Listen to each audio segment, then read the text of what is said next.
Guys, welcome to MyGuy Reviews. It's MyGuy Brig. Today, I have a special guest with me. He only attends so often, comes in once in a while, he's always late. That's MyGuy Monkey. Oh, hi. Thanks for having me. I mean, I'm just glad I could make it this time. Oh, you're welcome. You're welcome. Anytime, man. How's things going? Yeah, things are good. Fine. It's been a hot weekend. Ooh, yeah, it has been. Week, so I'm pretty tired. I've had extra work shifts. But, apart from that, I'm good. I've got things to look forward to, but we'll talk about that later. So we live in the UK. We complain about the weather when it's hot. Yeah. We complain when it's cold. When it rains. When it snows, people complain now. Which I don't get. Like, snow's brilliant. Yes, the whole country is a standstill when we get a little bit of snow. Trains can't operate with leaves. Trains can't operate in autumn. Yeah, I know. And that's the country we live in. So welcome to our podcast. Our podcast, we normally come up with a topic idea. One of us does. The other, one person's done the research and kind of brought details about the topic, and then the other person comes in blind and they don't have a clue what it is, but they still contribute to the kind of the questions and stuff that come off of it. So without having any prior knowledge, and we always try and give you a couple of clues to get us onto topics. So this time round, as we've, I think I always say this in every kind of show, we threatened to do a video game episode. Yes. We did one where we did the Rewind episode, but this one is a specific video game franchise episode. Is it going to be one that I know though? Or is it going to be one that I refuse to play? I don't know if you've ever. I don't know if you've ever played this game. It's not Assassin's Creed, is it? You were so close. I don't play those ones. I know, that's why we avoided Assassin's Creed. So, Call of Duty. No, it's not Call of Duty. This is good so far. Okay, so far so good, right? So the very first game in this. Look at my trophies list. See what I play. Yeah, the very first game in this franchise came out in 2009. Okay. So about 10 years ago. Okay. Its follow-up or sequels or, the next iterations, what we want to call it, was in 2012. Okay.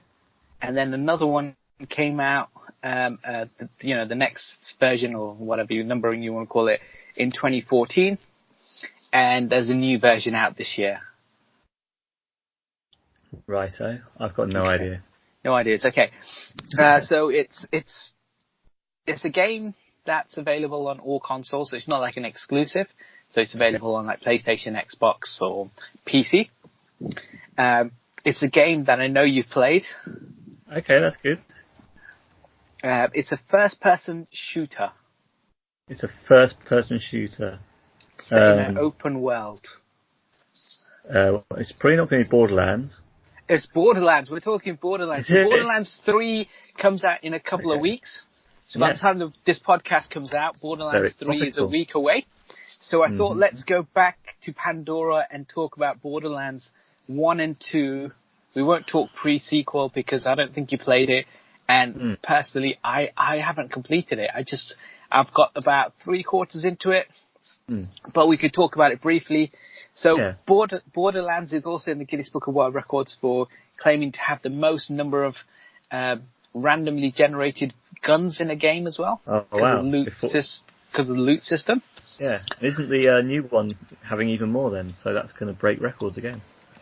Yeah, so whatever algorithm or something they use, it generates, they'll say infinite, but I think Borderlands 1, the claim was like 14 million.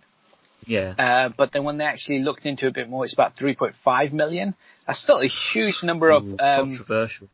Yeah, I mean, it's a huge drop in numbers, but that's still... They're bumping up their numbers, man. I know, they need to get bigger and bigger, don't they? It started at infinity, and then it went down to that, and then it went down again. I said infinity. They never claimed infinity. You heard it here first. Then obviously... we said infinity.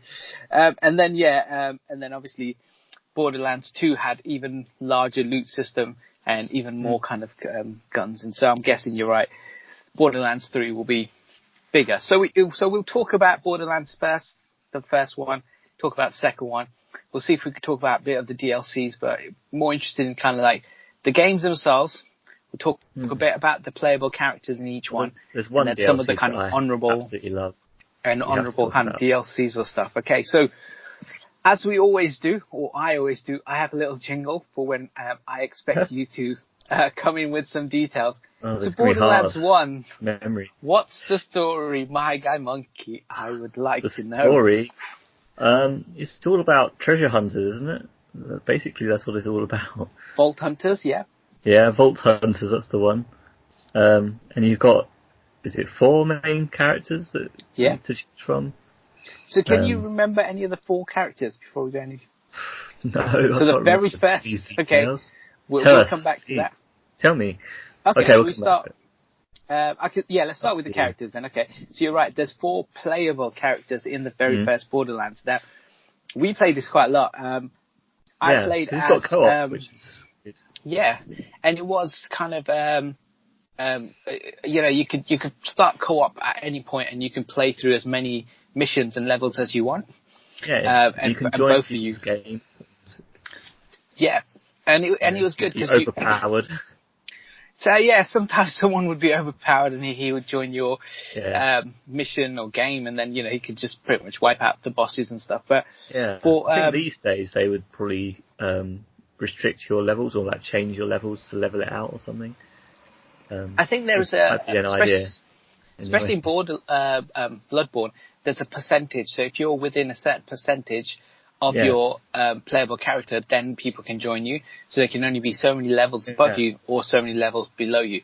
But as soon as they join, in Borderlands as well, like all the characters and everything in Pandora, it even comes up with that message that they've got stronger, they've got more health.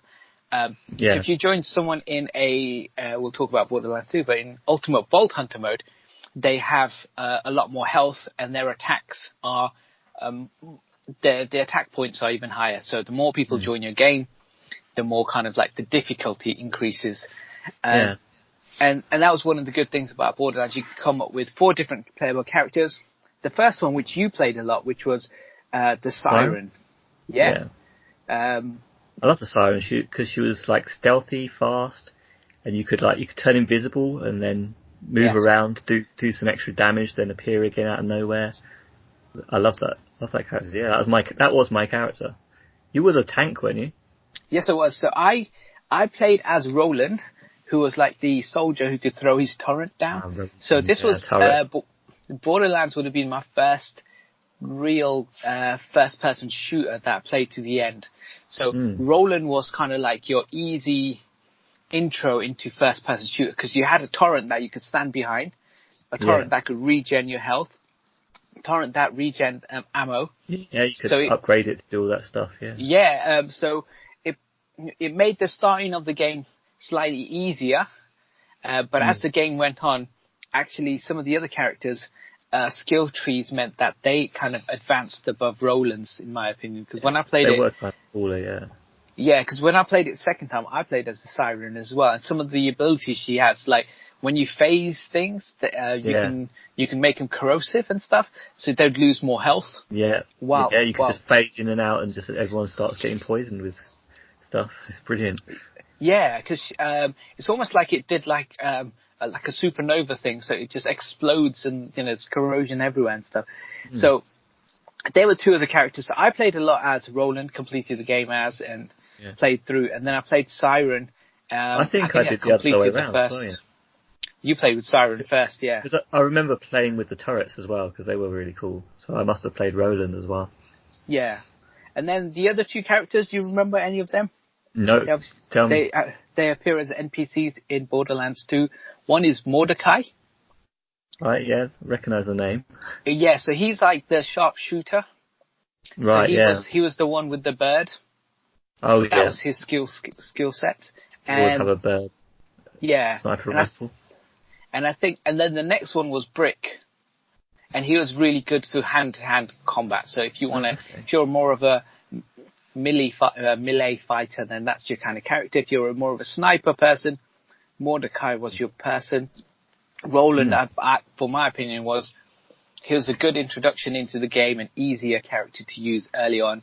But I think Siren was the one that if you stuck with was far powerful as the game went on. I guess you started out weaker, but like you say, the abilities you could get were just great fun.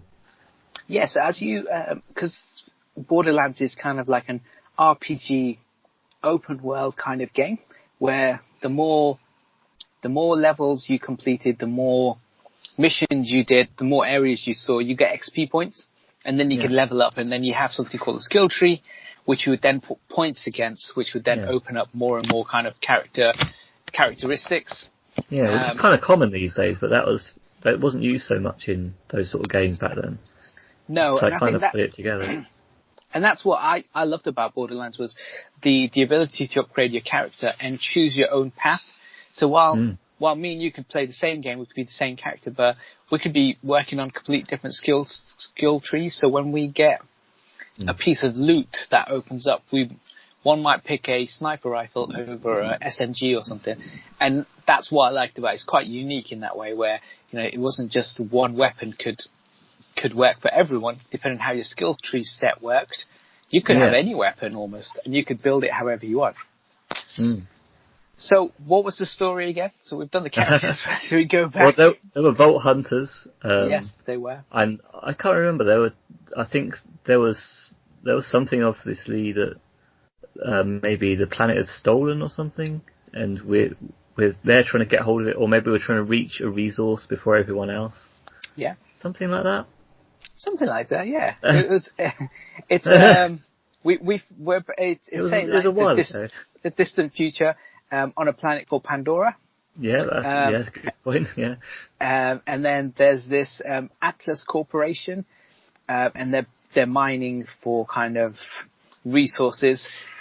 And then we meet Patricia Tanis. She's like an archaeologist, and she's the one who's kind of said, "Oh, we need to get this vault key because there's just so much treasure or something behind it." Yeah. And spoiler alert for the game, because it's 2009, so we'll spoil the game.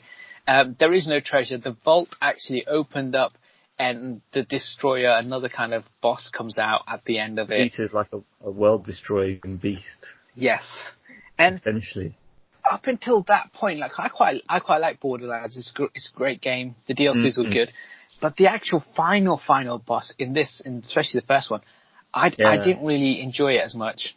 Yeah, you said last week, because we were talking about something about that. Yeah, that the boss was kind of weak. Yeah, just the final boss was. Yeah, yeah.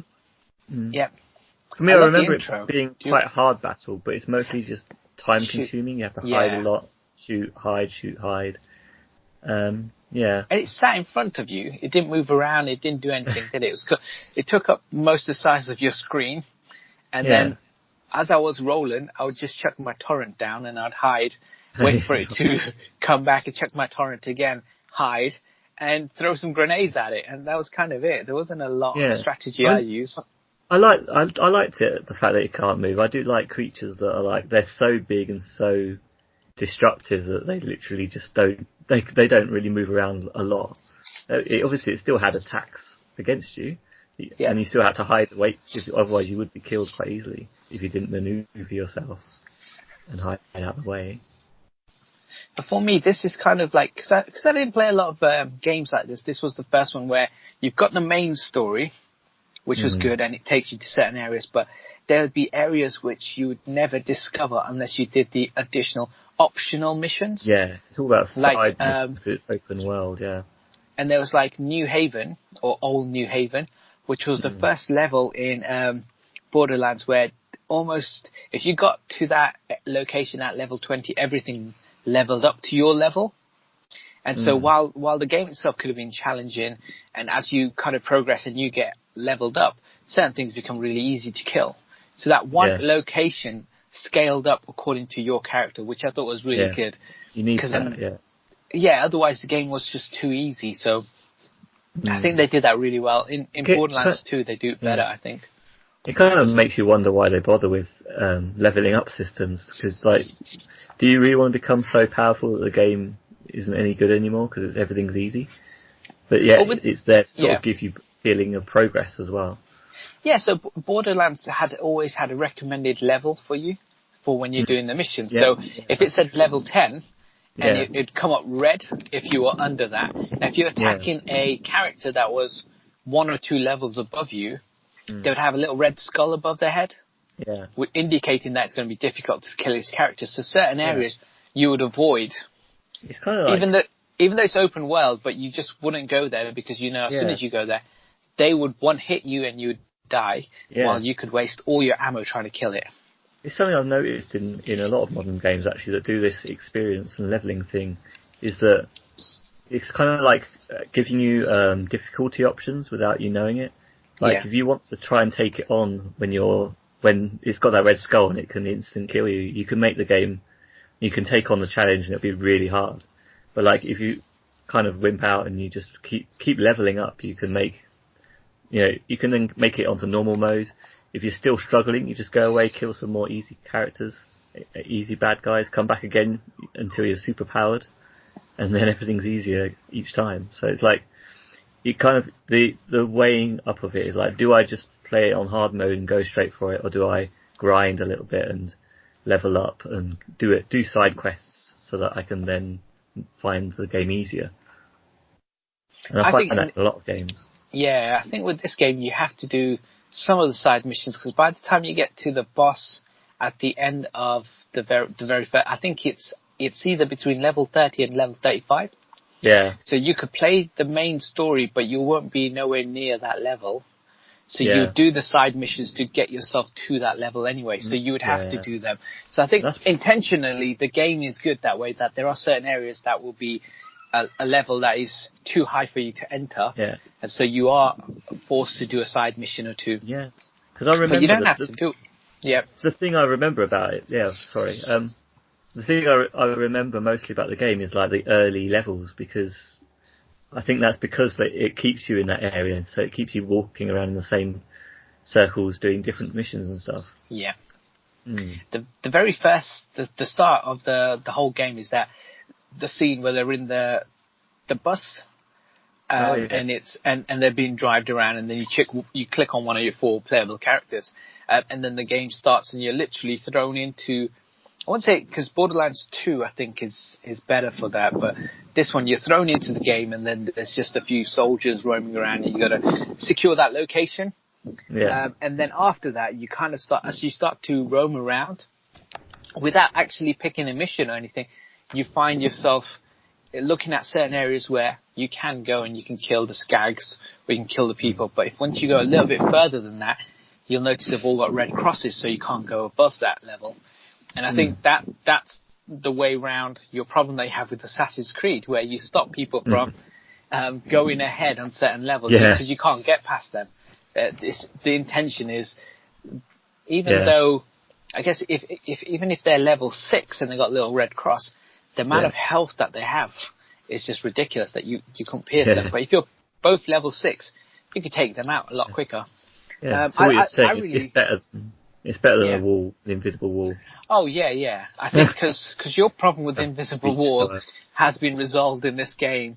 Excellent. I think there's a few criticisms with the game which they then fix in game 2, like the waypoints, the fast travel, the car system.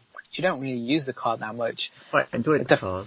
The fact that when there's loot on the floor, especially ammo, in Borderlands 2, you walk over it and it just collects it automatically. Yeah. And even the money.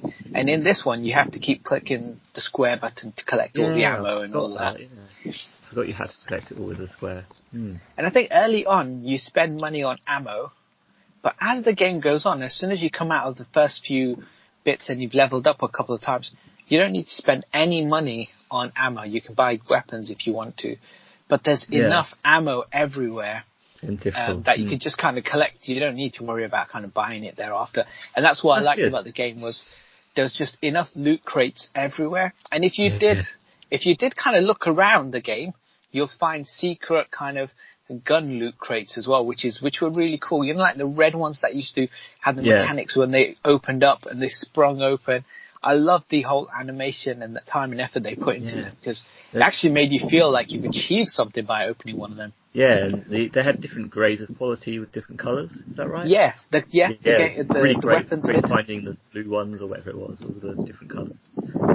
Oh yes, this is a really good weapon. And there's a lot of good good bosses in here as well, and a lot that were kind of like okay.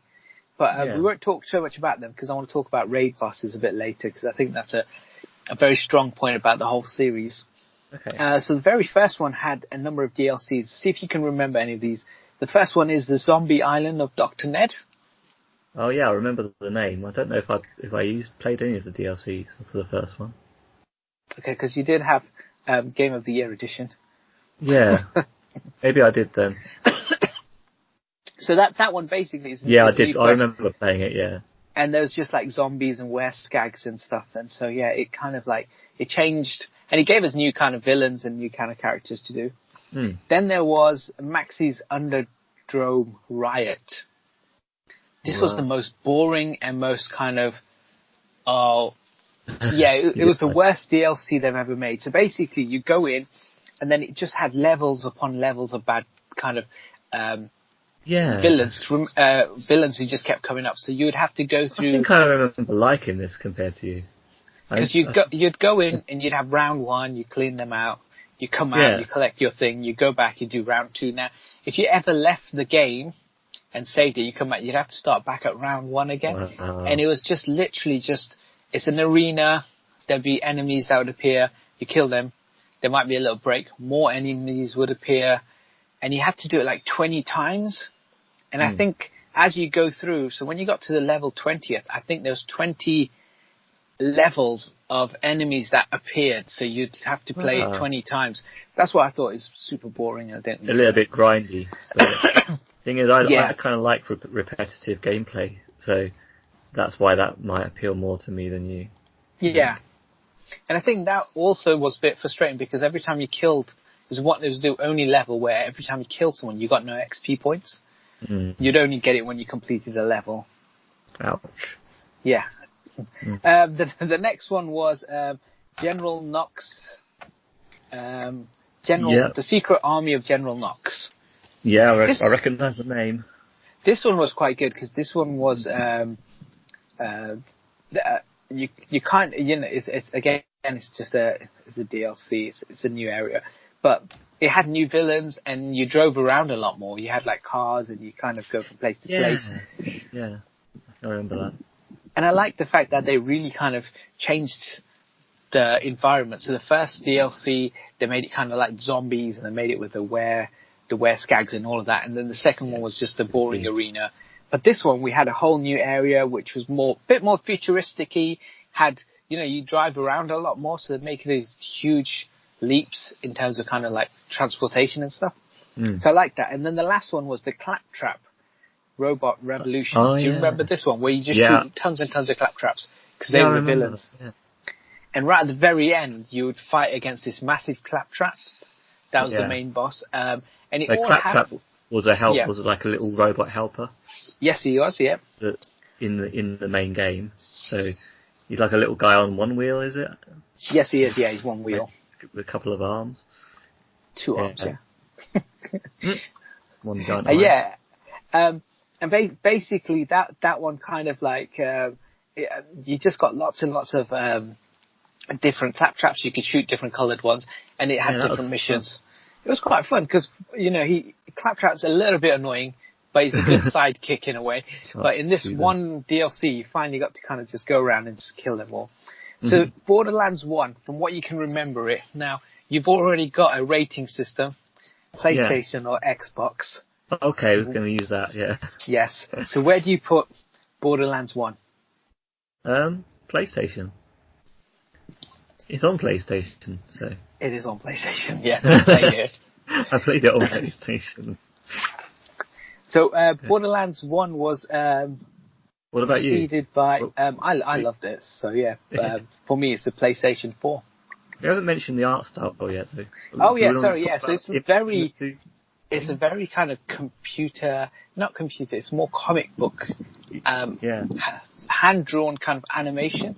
Do you know what it's called? No. Cell shaded is what they call it. Ah. That means it's 3D. It's 3D rendered in a way, but it essentially, rather than having textures for all the things you see, it's all colours. It's all coloured in. So that's, I guess, why they call it cell shaded, because it's all made out of shading within the game rather than sort of putting textures, skin textures and stuff on. And it gives it that really cartoony look. Yeah. Yeah. Kind of like Grand Theft Auto covers that cartoony vibe. I really like that cartoony effect as well, because yeah. A lot of games were going more realistic, and they kind of were going like, if you play the game, the facial and all the kind of background looks immaculate and it looks very real. This is kind of like taking it back and making it just look like a comic book, made it really vibrant and colourful and more fun. Because when the villains start running towards you, like the little savages and stuff, and you hit them with a corrosive weapon, and then they start, there's green bits flying at them, or if you hit them with the fire weapon, and then they start catching on fire. All that was really cool. Gamey, wasn't it? Because it just sort of sparks away and maybe shows all the numbers falling off. Yes, that was another cool thing as well, which I liked, was the health bar on the person. As you hit them, it would obviously go down, but you could see your hit points. So if you hit them in their head, that would be higher than if you hit them in the chest, and it'd actually show you how much that hit point was. Yeah. Which is quite, because I hadn't played a lot of first-person shooters to that point, so I really love this. I really love the open world. I love the loot system, and the fact that if you kill a boss and you go back and you kill them again for the second or third time, you get different loot as well. Yeah. So there's always a chance that you can get like a legendary weapon or better, guns or shields, grenades, mods, and kind of anything literally. Yeah, it was really cool. Yeah. Main thing I remember is the co-op. I think that's the really important thing for me. Yeah. Because I don't really like competitive gameplay. So you've got Call of Duty. Most of the time you're just running around shooting each other in an arena if you want multiplayer. So I really appreciate having co-op, basically. And in this co-op, you work together as a team. And as we'll talk about Raid Boss later, it's kind of, you can have up to 4 people playing on your game. And you could all be kind of like helping each other to get to the end of the missions. And when someone picks up ammo, the good thing about this game was they gave ammo to all the people in the team. Yeah. So the only thing that it didn't do was if you pick up a weapon, you kept it. So if you're in someone else's game and a really cool weapon appeared, if you got to it first, you would keep it. Yeah, and you could do some tricky things with that as well, I think. I can't remember what it was, but yeah, you could mess around with it a little bit and maybe double up your weapons. I think I only did it once, I think. But by tricking the co-op, you could actually double up a weapon occasionally. All the things we're talking about a lot of the things that we're talking about are actually appropriate for the Dragon's Crown game I'm playing, because it's got randomized loot as well, and co-op gameplay, and some other things. Yeah, I think once the game's kind of established that, like we talked about Arkham, the Batman game that came out in 2009 as well. Once they've got a mechanic that's well loved, it seems like a lot of people take that idea and they build a completely different game, but they take that one concept and then they put it all over the game. Like leveling up isn't a new thing in games. No, skill trees isn't a new thing in games, but it's the way combination of them. Yeah, and having the additional loots and the crazy amount of weapons you can have, and it's those kind of things that kind of distinguish the game from other games. Because some people would call this an RPG just because it's got elements that used to be traditionally only RPG. Like it was always action or RPG, but now everything's combined. And it started with this one, maybe. It could have, yeah. We don't know. So that moves us nicely into the next, the sequel, which is, what was the sequel called? I can't remember. Is it Borderlands 2? Yes, Borderlands 2. So they improved the game. They made a lot of changes, but I think one of the biggest changes they did was you had normal mode or normal hunter mode, or whatever they called it. Then you had true vault hunter mode.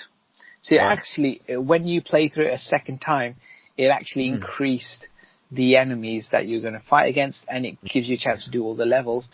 And then you could play ultimate vault hunter mode, where everything would constantly scale up to whatever level you're at. Nice. And I really like that, because then each kind of like level and everywhere you went, the difficulty had been ramped up. So there's no way of kind of farming and kind of getting yourself higher up in levels, because the characters or everything around you, the entire environment has scaled up. Yeah. Again, Dragon's Crown does the same thing. All right. This also introduced it all from Borderlands, clearly. Yeah. This also introduced something called Badass Rank. Do you remember this? No. So you'd have to do certain tasks. So for example, it'd say like use a shotgun and kill so many characters, and then when you get to 100 points, you can then buy a permanent power up. So like to do with gun damage or your delay speed in your shield, grenade mod, whatever it is, it would then give you a permanent increase. So your first playthrough, you could increase your character to have loads of percentages and everything, and then the second time you play the game, you'll just notice that the game actually feels easier, because it's a new character. Even though it's a new character, it's a brand new game, but because you've got all this additional increase in gun damage, might be 10% by then. So whatever weapon you pick up, it's saying, it's firing at 10% higher than it is. Whatever shield you got, the shield damage and your maximum health, everything's increased by a percentage. So I think those were really cool, because it just meant if you play through again, you're not going to lose all the stuff that you've been working on. You can just keep it and just keep playing again and again. You can just blast through it, mowing down enemies. So as always, we have our what's the story, my kind monkey? I would like to know. Yes. Okay. The story is, I have no idea. Is Handsome Jack in this one? Yeah, this is the one with Handsome Jack, maybe one of my favourite villains of all time. He turns up. He's pretty cool. I can't remember much stuff, but you can tell me all the things you know. Yeah, so after the elements of number one, they find that the game opens with we've got more vault hunters, but now obviously we found that there's other planets, and there's this corporation that's been run by Handsome Jack, and they have been drilling and mining this iridium, and that's obviously making the planet's core unstable as well. And now we've got all the characters from the previous game. They're obviously they've created like a stronghold, or the Crimson Raiders, or but they are opposing Handsome Jack, and we now have the ability to play as new vault hunters. And do you remember the characters? I can't remember them at all. You can't remember any of them? I can't remember them, no. So until you tell me them, I might remember. So was there no siren again? There was, yes. Okay, good. So I imagine you played as Maya the Siren in this one. I expect so, yeah. So she had a phase ability again, and you could phase an individual kind of enemy. So I played through. First time I played as Axton, who was the new soldier, who was like Roland in the previous game. Yeah. Again had a turret, yeah. But once I completed the game, played it a second time, I played as Salvador, and he's the easiest character to actually play as. Okay. Why is that? If you've ever played kind of a shoot 'em up, because every time you use his skill ability, or whatever, the skill tree thing, he would come out with two guns. Borderlands 2, one of the things that they say is if you use the slag, one of the weapons, it makes the character go purple, and then if you hit him with any other weapon, it does double the damage. So when you play as Salvador, you would have one weapon as the purple one, and then you can have corrosive fire, you can have anything else, and it would just do double damage.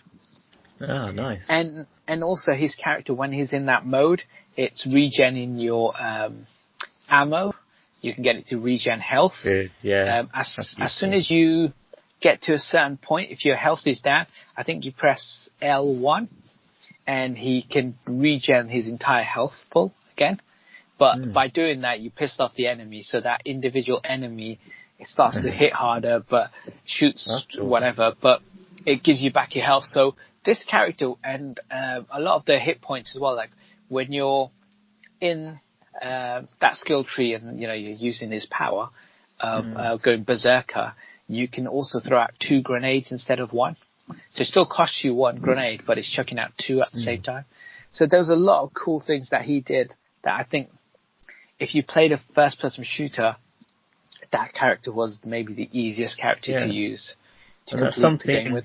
That's something that Borderlands series definitely has going for it, is their use of variety in the character creation. So you can choose to play it in several different ways, which is good, especially if you want to do co-op as well. It's nice to have different people be able to do different things rather than just being the same strengths. Yeah, because otherwise you'll have 4 people chucking a torrent down, and that would be it. So you just have Call of Duty, basically. Yeah, basically everyone's the same. I love shitting on the game, but so again, it's not that bad. I do play it sometimes. You play it all the time.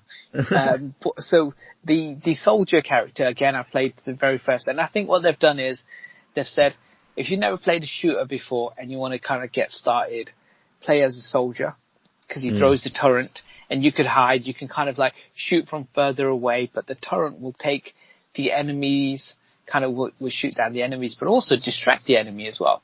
So if you feel you're not confident enough in the gameplay, you could actually use that character, and it kind of gives you a good kind of introduction to the game.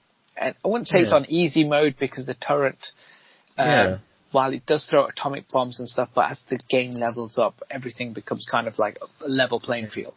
And to be fair, it's more of a tactical character in some ways compared to one that can hand to hand or Yeah. And then again is like the Siren from previously. So the skills tree, I think in this one again has kind of a steep learning curve. So the first few level ups are quite difficult and are normal, but then as you level up, she becomes a more powerful character. Salvador, I think, is the game. If you played a shoot 'em up before, he's the character you want to be, because it makes the game so much easier having the ability to constantly. Because that's the character I played to the end. Zero is the kind of Mordecai kind of character, but he has the ability to go invisible, and he can then kill characters when he's in invisible mode.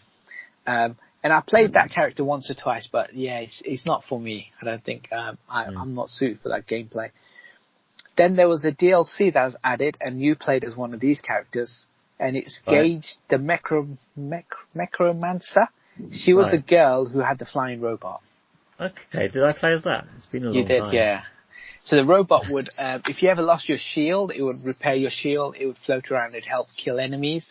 This was kind of but the robot would always kind of be floating around, and it became easier to start off with. But I think the skill tree was kind of made in such a way that if you play the game, the first few levels becomes easier because you've got the shield repair and you've got all the help from this character. But as the game goes on and the villains and enemies get harder, its effect is less and less, because if you're only repairing very slowly, or if you're only hitting very small amounts of hit points, then the character's kind of main thing isn't as good as some of the other ones as the game went on. I like that. I like the sound of that. I can't remember doing it, but I do like the sound of it, because it means that rather than the game getting easier, it's becoming more challenging. Like you've set yourself up with an easy little defense thing that is really helpful, and that's a great idea. But then as you're getting through, you're going to have to put in more and more effort to try and get around everything. Yeah, I think it's a good setup. And then the last character was Crag, and he was like the psycho. So you finally got to play as one of the kind of the villains, and he was a very melee oriented character, and he was very strong and he's quick doing that. So again, this was kind of like your brick character.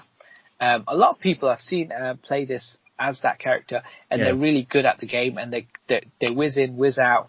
Yeah. But he's not the character for myself. Mine's more kind of like, it's a tank kind of character who can just kind of like chuck something down, run away, or be like Salvador, just kind of like Berserker mode, where I can just have 2 guns and can just shoot everything that moves. Yeah, a lot of these other characters are sounding interesting. I might have to replay this game because I didn't actually make it to the end of this game. You know, I was thinking the same thing. Like I was reading about these characters, and I was like, I'm still playing as Salvador right now on Ultimate Vault Hunter mode because I finished the new DLC recently. Yeah.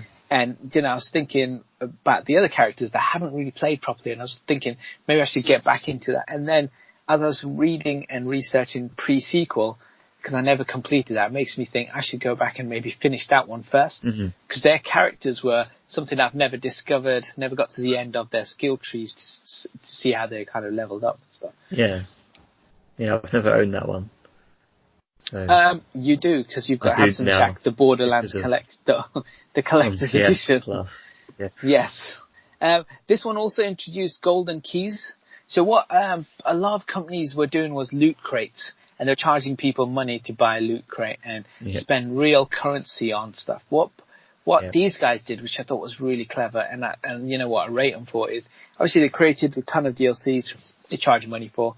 They created the collector's edition, which I own, and it has all the DLCs. But what they did also was they'd have shift codes, which were released on their social media websites. They'll tweet them, they'll put them on Facebook, and then all you do is you redeem them, and you get golden keys, which gives you a chance to open a chest in Sanctuary, and it gives you weapons to whatever level you're at. And, so if you scaled up and you're level 60, if you open the loot crate, it would be level 60 weapons. Yeah, were they timed crates as well? So you had to do them within a certain time? No. So once you get a shift code and it's successful, if you got 10 keys, you can use them anytime throughout the game. The way I would say is if you can avoid it, try not to use them in the first 2 playthroughs. Use them in the Ultimate Vault Hunter mode, because once you get to like level, let's say level 50, the weapons that you need should be level 50. And if you don't have any, then run back to Sanctuary, put in a couple of keys, get some weapons out, and then go off and do some more hunting. And when you get a couple more levels up, go back to Sanctuary and do that again. Because they're guaranteed weapons at your level. Excellent. And they didn't cost anything as well. They just gave them away every so often. But there wasn't an infinite amount of them. There was a finite number, maybe like 500 or 600 or whatever it was. But at least you didn't have to keep paying for them like other games where it's just like, pay for this if you want this new skin or this new color, loot crate, pay extra money. And they just kind of gave them away, which I really liked. Yeah, it's nice. It's just for rewarding you for being on social media and stuff. Exactly, following them, and just kind of like every so often they just send you some stuff and you're just like, yes, I'll have some of that. Let's talk about DLCs, because I know this is the only reason why you wanted to talk Borderlands. So the first DLC that they released was Captain Scarlet and her pirate booty. Yes, Do you remember this one? Yeah, I think I vaguely remember it, yeah. So you go to like a little town in Oasis, and then there's sandworms, so there's new villains, and there's kind of like new characters you fight against. And you get hover boats as well for the first time, because this whole sand dunes. And it turns out, spoiler alert, that Captain Scarlet is a bad person in the end. Even though you're helping her out. Who would have? And then the next one is Mr. Torg's Campaign of Carnage. Right. Do you remember this one? I recognise the name. Yeah, so this one was like you go through and you have to become the ultimate. You basically killed all these people so you could have a shot at the title belt to become the champion of whatever, the badass creator of Badass in Us or something. The one left so alive. You would have to you'd kill off all the other competitors, and I think there's 4 different bosses who were the main kind of characters. And they all were very, very different. And you'd kill them, and then you'd move on to the final battle. So it was really good because you go to different areas, you pick up on stuff. And Tiny Tina was in this as well, and she said how she's your number one fan, her number awesome. one fan of whoever the final villain was. And yeah, and it's just you working your way, doing the Rocky montage, killing things to get to that level. I actually really liked that one. It wasn't massive, it wasn't great, but it was it's a bit of fun. Yeah, I'm not sure if I played it, but if Tiny Tina's in there, I love that character, so I'm going to have to go back. Yeah, and then the next one was Hammerlock's Big Game Hunt. Right. Do you remember this killing one? Animals? I don't know. Yes, it's pretty much just killing everything, yeah. So basically, Sir Hammerlock, you go to his, I can't remember what the area is called, but you go there, and then basically he just kind of sets you up on adventures where you go off and you have to kill certain characters. It's really good. It's not as good as kind of the werewolf one, the Dr. Z one, which I really like that one over this one. Because those two are quite similar in a way, but in terms of new characters, of that one now, yeah. Yeah, in terms of new characters and the fact that it's kind of zombies and stuff, I prefer that one to this one. But they have a similar feel to them. And then the last one is your favourite one, right? So what's your fourth? You're saving this one till last, haven't you? Well, it's the release order as well, but yeah. You know, it's I can't remember what it's called now. It's Tiny Tina's something. Yes. I can tell you what it's about though. Okay, brilliant. Like. So this is Tiny Tina's Assault on Dragon. Yeah, Assault on Dragon Keep, yes. And I love this one because you're essentially playing an RPG within the game, as in a tabletop role-playing game where you sit down with 4 friends or whatever number of friends, and one person runs the adventure, and you're out in a fantasy world killing stuff and trying to do quests and stuff. But this time, Tiny Tina is the dungeon master, the person running the thing, and you guys, even though you've got guns in this, which is kind of strange, you've still got your guns, but you are pitted against things like skeletons and dragons. Yeah. And do you remember the way it opens? That's the best bit as well. Yes. The first thing that opens up, you go up against a dragon straight away, and it completely kills everyone, and you all die. And then everyone complains at the dungeon master, which I think is just brilliant. They're just like, you've made a rubbish game. You just killed us all. Give us a chance. So she resets everything just like as it would be in real life playing a role-playing game. She resets it. Okay, I'll do something easier. Make an easy thing for you to fight. And I think that's a great setup. It's all tongue-in-cheek sort of comedy throughout. And this one's kind of like one of the DLCs that you should play the game through to the end. Okay. Because it spoils a big part of the actual main game. Okay. Because, spoiler alert for a game that is maybe 5 or 6 years old, Roland dies in the main game. Does he? And they refer, and so when they're about to start this game and she's about to play the game, Mordecai's there, Brick's there, Lilith's there, they're all kind of sat around the game, and she goes, let's wait for Roland. And she keeps making references. And then right at the very end, when you complete the level, they're stood, and there's a statue of Roland and Mordecai's bird, which I can't remember what it's called, but that also dies in the game. So that's there. So and I think this is the funniest DLC they've ever made. Yeah, I mean, there's a reason I didn't finish Borderlands 2, the main story, and it is this DLC. I played it and I just loved it so much that I didn't want to play the rest of the game. And then it lets you play it twice through, without restarting everything anyway. So I played it through a second time completely, and I didn't bother finishing the rest of the main game. You missed out. There was some good game. No, you're right. Because also the loot system again. Because when you go to a lot of the loot crates, it had the dice on them, and then you could roll the dice, and depending on what you got better weapons or you'd get worse weapons. Okay, I forgot that. But it costs you iridium. So every so often you'll go towards a loot crate, and it'll have a little thing on it, and it's a set of dice. And that's the one, that will cost you some iridium or not. Yeah, it was really cool. I think what they've done is they've taken the ideas that they had that was solid and worked and actually expanded on that in this case. Yeah. They gave it a good kind of very different feel to it, almost a medieval kind of look and feel, because the castle you finally get to at the start of the game, all that's quite cool. And then there's that pony as well. Even the bar which Moxie is looking after in this version is really cool. Yeah, everything. I think what they do with the DLC. I like Moxie as a character as well. Which is cool. Yeah, because with the DLCs, I think what they do is they've built the main game, and it's almost like gone to someone else and said, look, build as a DLC. Have some fun with it. Yeah, just go crazy. Just make up missions and build whatever world you want, and then it's amazing. And also, this has references to Game of Thrones. Cool. Was that around then? Yeah, it was. Yeah. Been around a long time. It has been a long time. That DLC does. I've still not even watched Game of Thrones. I've seen a little bit. So, one of the things that I loved about Borderlands is not just like the main bosses, like in all games, are good. You play against them because you're at the same level as them or slightly higher. You can always beat them. But what Borderlands 1 onwards had was a raid boss.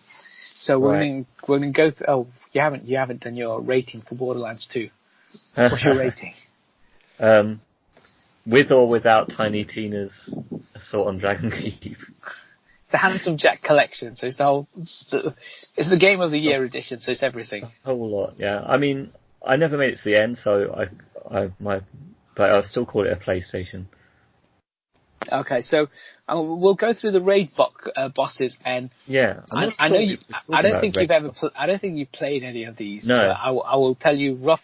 I'll give you a little description about them, tell you if they were easy or difficult, and then we'll have to come up with a new rating system for how you're going to rate the bosses. So the raid boss, the whole idea was that you should play this with up to 4 people, because that way you can kind of, as you're in the game, they would then concentrate on one character, and then the others can kind of shoot it and kind of try and get the health down. When one of you fall, the others would run up to you and try and health you while the other 2 keep shooting at it, and so on and so forth. So they created, so they created these bosses which would be way out of your league.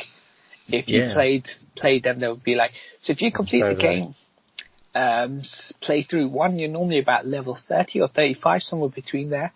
But if you played a raid boss, minimum expectation was you'd have to be level 50 for the very first kind of Borderlands 2 main story one. And really, if you want to complete it at level 50 or 51, you need 2 or 3 other people to be with you to really help you. You could do it by yourself, but it was more difficult because the difficulty just ramped up. That's cool. So it encouraged co-op. And the very first one was in the secret army of General Knox. And the mission simply said, you, and it said dot, will die. And that was Crawmax the Invincible. So I remember this one. You go through, you're on the road because you're in your car, and then there's a little secret entrance. You go up there, get onto the lift, and then you get into this platform, and then you're there and you fight against this very first raid boss. And every so often there was enemies that would spawn up against you. And this raid boss, because it's the first time you've come up against something like this, just took so much hits to try and take any health down, and it was really, really difficult on your own. But it was fun because this was the first time you come up against something like this. Because in the game, it's challenging. You can complete every level, every boss by yourself. But this was the first time you came up against something who was, I think he always would be a level or 2 above you. Yeah. So it doesn't matter when you went in, he would always be a level above you or something. Yeah. And so they ramped up the difficulty from the start. That's it, because mostly they allow. No, the main game would be single player, and then if you had other people playing co-op with you, at best they would scale the baddies up to make it more challenging because there's 2 of you or 3 of you. So it's good that you get to this point where you can't do it on your own.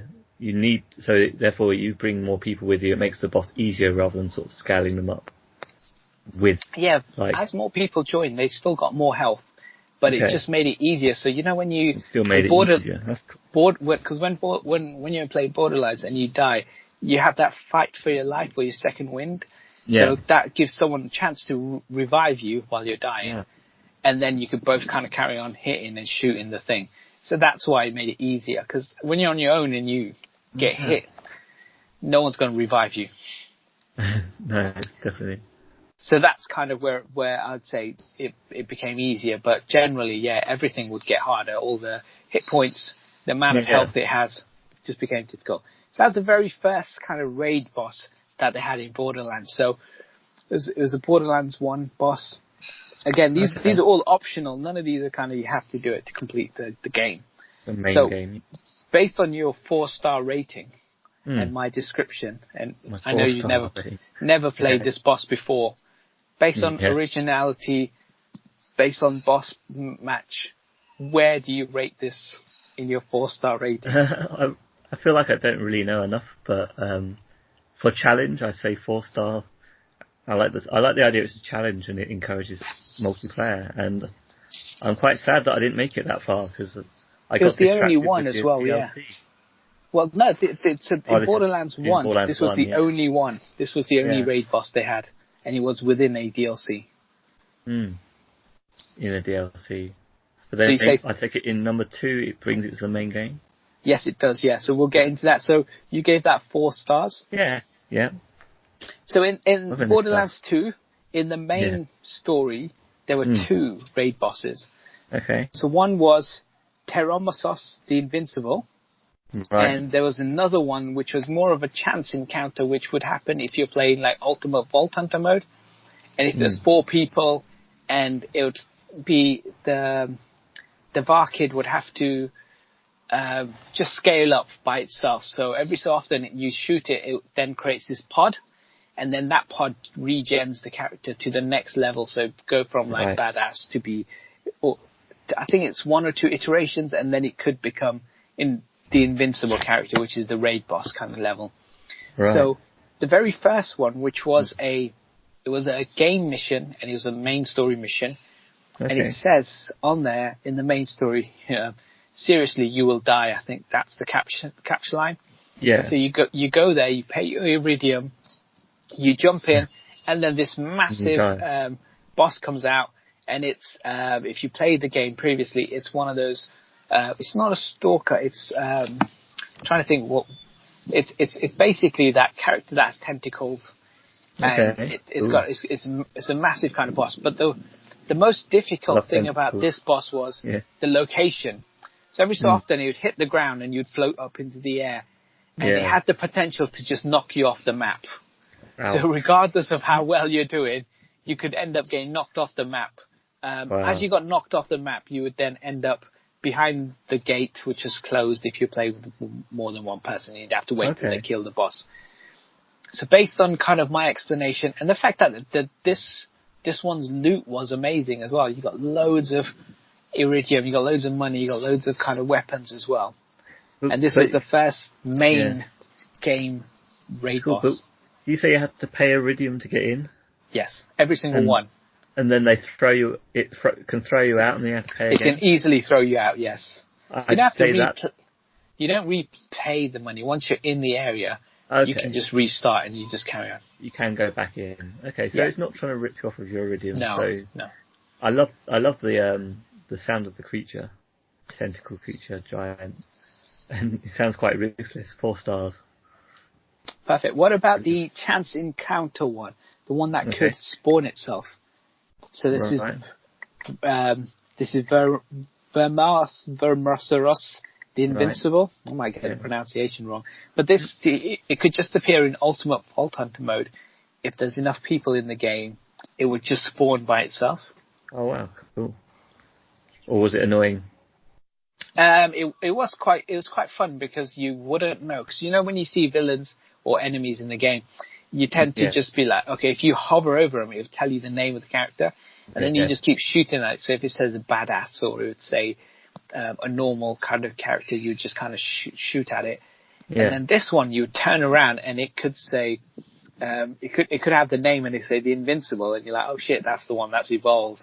And so, and it appears in a normal area, so it's not closed off. There are other enemies around.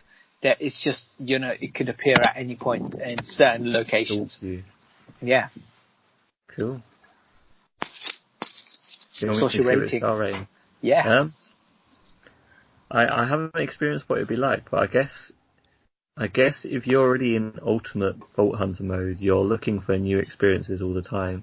Yeah. So it's got to be another 4 stars, that turning up at any moment. I'd agree. I think it's good because you have a DLC you go to a mission and you're expecting that character to appear and it'd be a raid boss. But in this example, you're roaming around and it could just spawn by itself. There's a percentage rate in which it could appear. I think that was a really good idea. Then the next one was in the DLC. There was 2 in this one. One is Hyperius the Invincible, and the other one, my favorite and maybe the easiest raid boss to kill, Master Guy the Invincible. Master Guy. So Hyperius was, he's like a robot, not a robot, but he's a guy in what seems like a mech suit. And as with all these bosses, as soon as you enter the arena, they just stand still and they just stood there. And until you don't shoot them, they don't do anything. So with Hyperius, he would stand there. You'd start shooting at him, but then he would blast like a Nova Blast and you'd lose your shield. And then he'd start jumping around and start attacking you. And he also had 4 helpers. I say helpers, but 4 characters who would kind of regen him and get his shield back up. So you got to not only kind of try and kill him, you got to try and kill those 4, because without killing those 4, you're not going to kill Hyperius. For me, this was a really frustrating raid boss because you waste so much ammo trying to kill the 4 things, and when you finally got really one down, he just got crazy and crazy, and he jumped around from location to location, and he bashed the ground and stuff. 2 stars.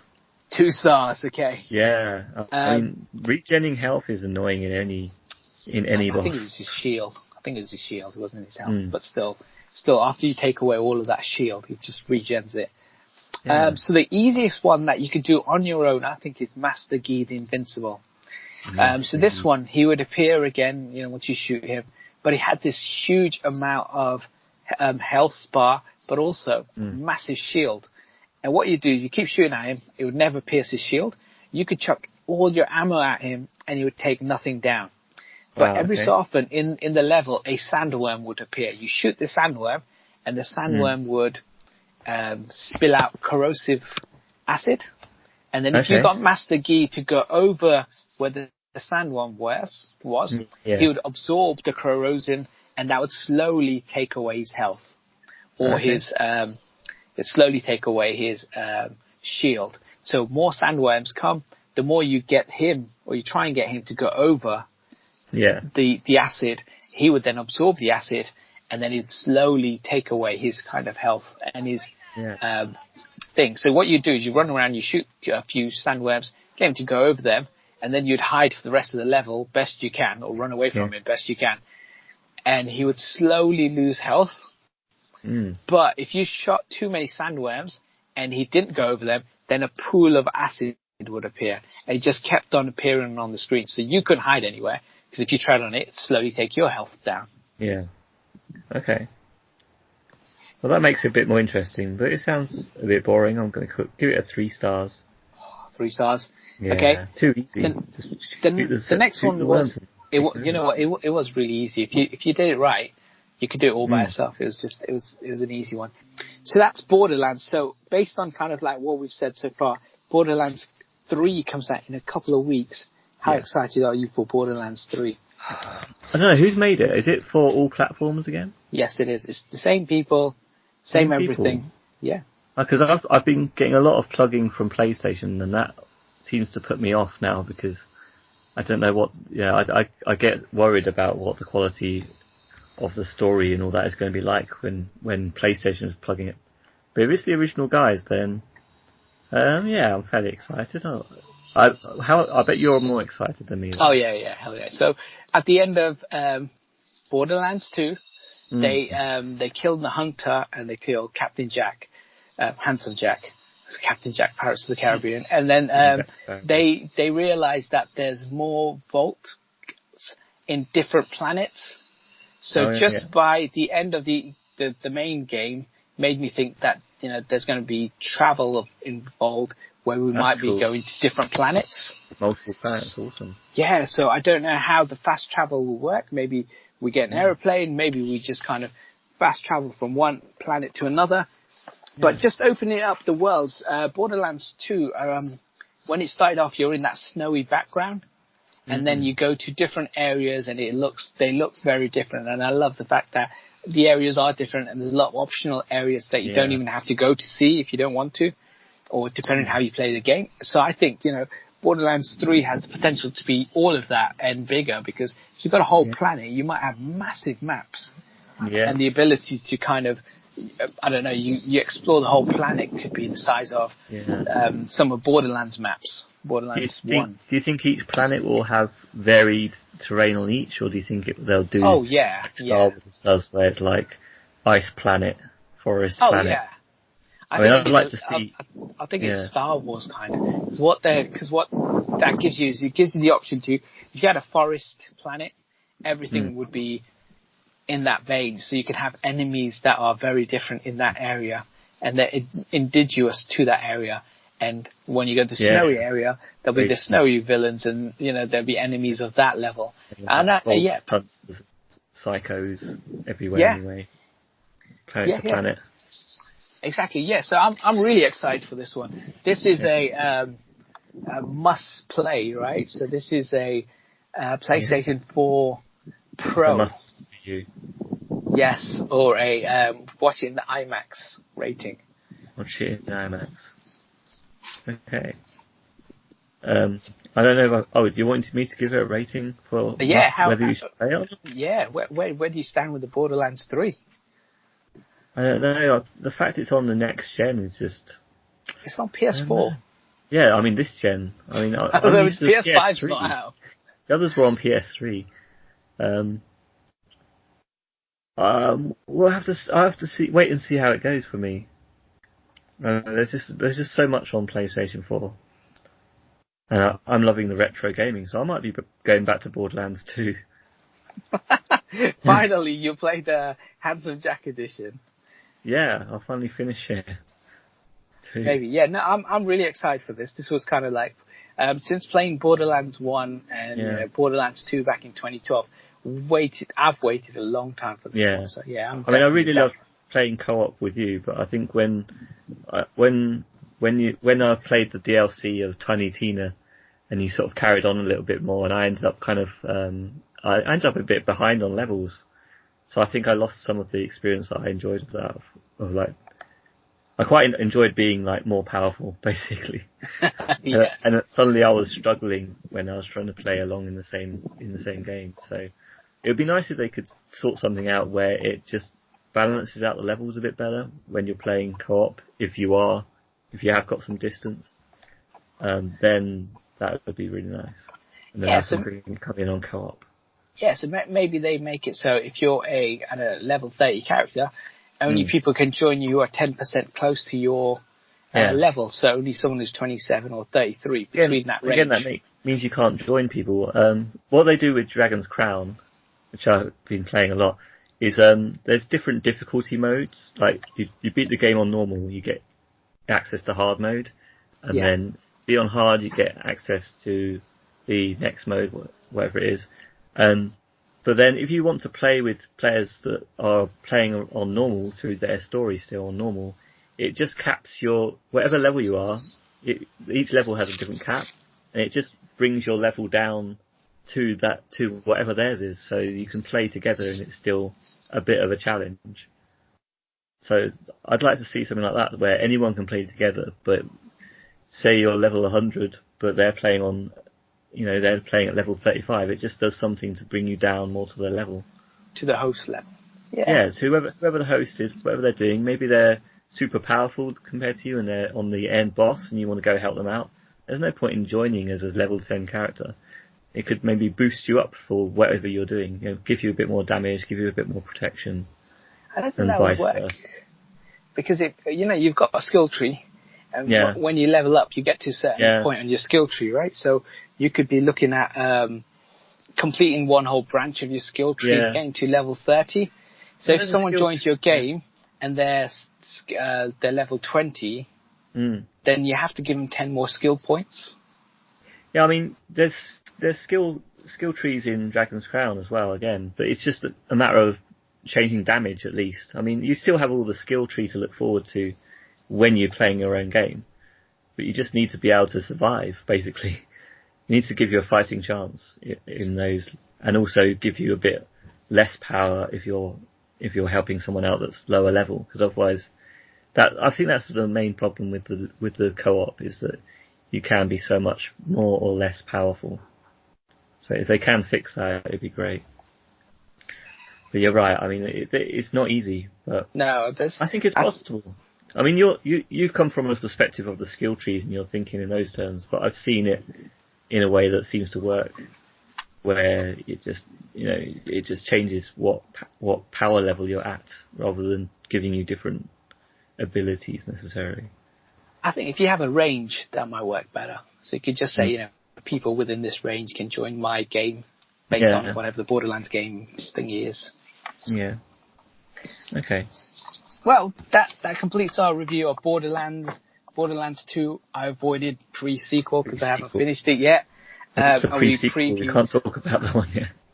Well, it's a pre-sequel to Borderlands. It's the game in between Borderlands 1 and 2. Yeah. And that's kind of the rise of Handsome Jack. It's kind of like a little extra thing, isn't it, really? That's what it felt like. Yeah, but it is a full game. Yeah, it's a full game. There's loads of levels. You're playing on Pandora's moon.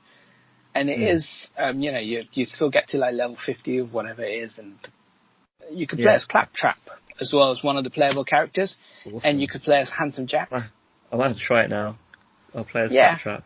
Yeah, you can play as Claptrap. You can play as Handsome Jack. You could play as the character I played as, Nisha. She's one of the people you meet in Borderlands 2. You could play as Willem, and he's another character you meet in Borderlands 2.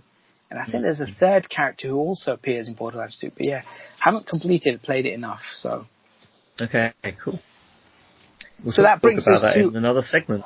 Yeah. So that brings us neatly into our next segment. What's the segment? My Guy Monkey, I would like to know.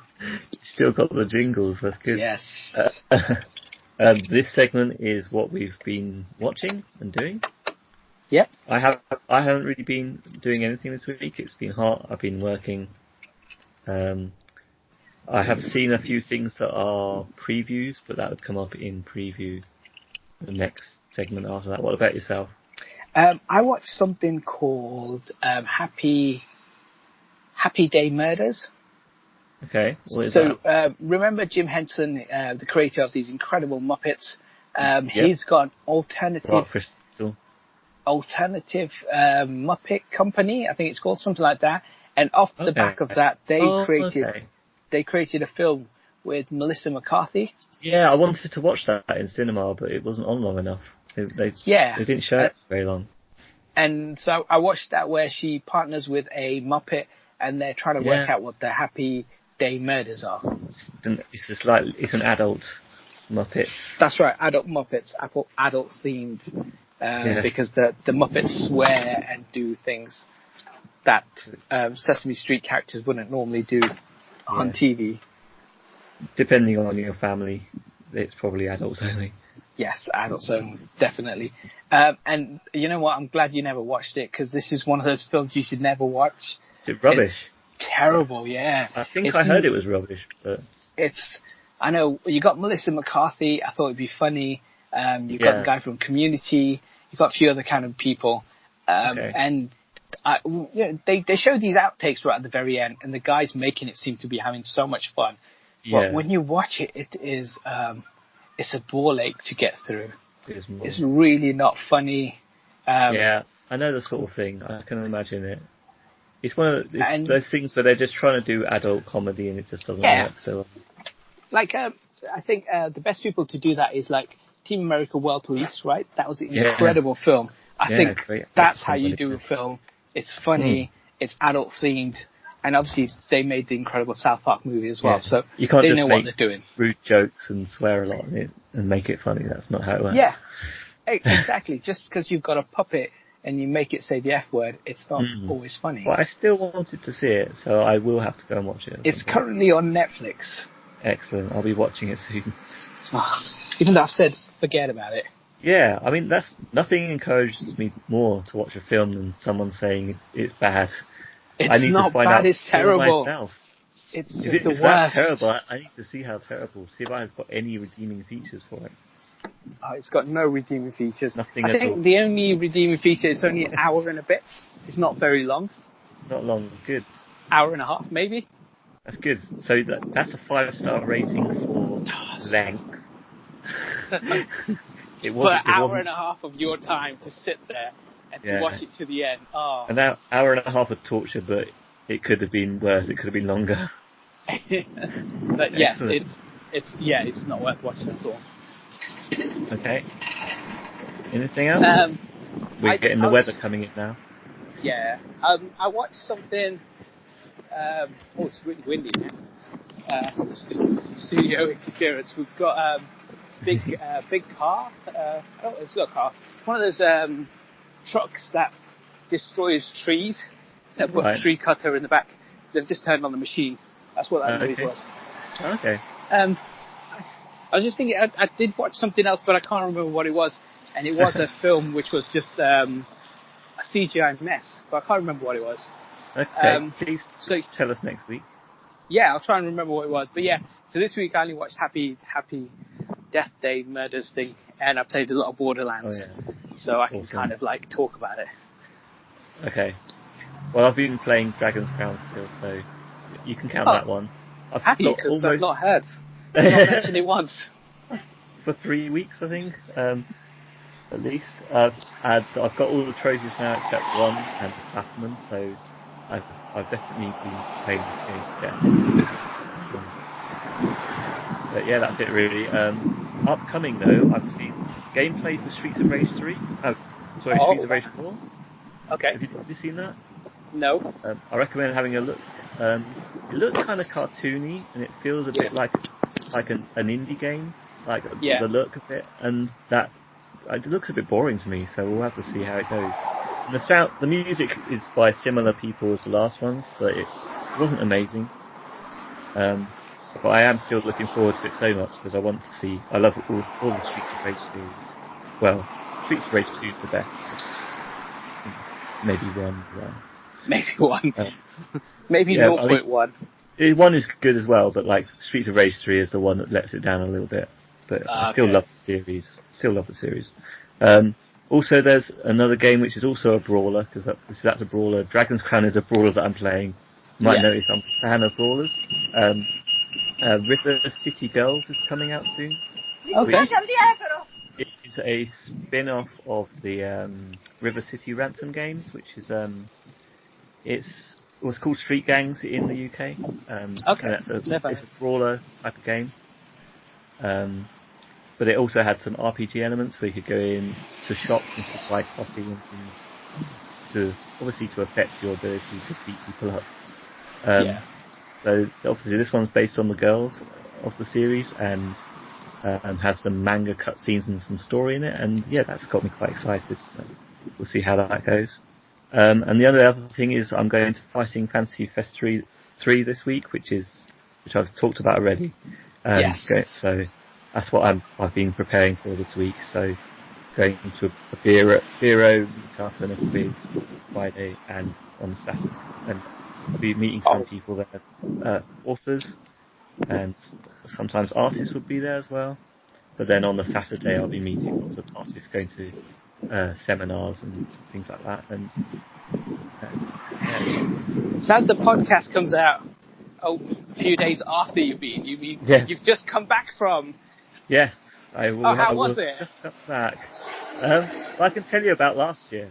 I can say that everyone there is just really friendly, and it's just a really fun experience. Like the fans are really friendly, but also the artists and the authors are just so kind, and they genuinely love what they do and love meeting people. So yeah, it's a real pleasure and a joy. Oh, it's a proper recommendation then. Yeah. Next, there'll probably be, this is the 37th anniversary for Fighting Fantasy, the game books. There'll be another one in 40, I imagine, so 3 years' time. So we definitely have to get people on board. Let people know about tickets beforehand if they want to be interested in that sort of thing. Yeah, we'll do like adverts and stuff leading up to it. Yeah. Sounds really good. We'll ask Jonathan Green if he wants to sponsor us up to do adverts. Yes, of course. Free books. Yeah, just free books. There's a new book coming out as well, and there's a hardback edition exclusively there. So, a lot to look forward to for the weekend. Oh, awesome. Myself, I think I'm only going to be. I'm going to try and watch Dora the Explorer because you sold it to me last week. So I just need to get around to watching that because that sounds awesome. Sounds like you want to. Yeah, you'll enjoy it from what you've said. Yeah. Okay.